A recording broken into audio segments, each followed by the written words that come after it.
بسم الله. صلى على النبي. كرشوف. هنقش من بره.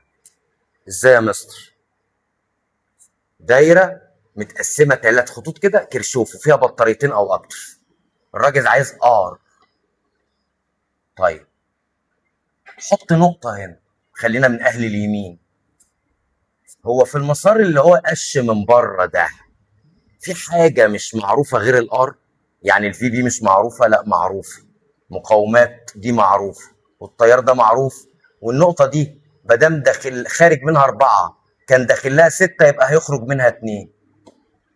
يعني المسار اللي هو قش من بره ده ما فيهوش مجهول الا الار اللي انا عايزها. وانت ماشي قدر الناس. التيار ماشي معاك اديله موجب، خبط في وشك عاقبه واديله سالب. البطاريه اخر حاجه تسيبها منها قطبها الموجب قدرها. اخر حاجه تسيبها وانت بتسلم عليها اديتك قطب سالب عاقبها. يلا نمشي ونخش. اول حاجه قابلتك التيار ماشي معاك يبقى 2 ار.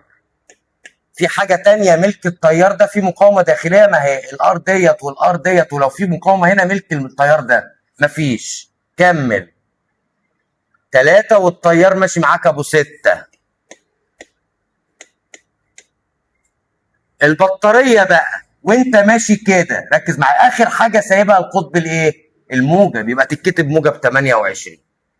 3 في 6 ب 18. تيجي الناحيه الثانيه بالسالب. 28 ناقص 18 ب 10 يساوي 2 ار، يبقى الار ب 5 اوم. نقش من بره. طيب الطلب الثاني ايه؟ في بي. في بي مزنوقه هنا يبقى نقش كده. ايه رايك؟ طيب نفضي بس الدايره الاول كده اهو ونقش. خلينا من اهل اليمين. تيار ماشي معاك 4 في 4. في اي مقاومات تاني في السكه دي؟ لا. زائد تيار ماشي معاك 3 في 6 18.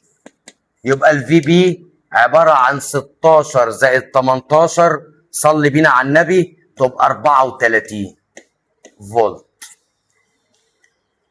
السؤال اللي بعده.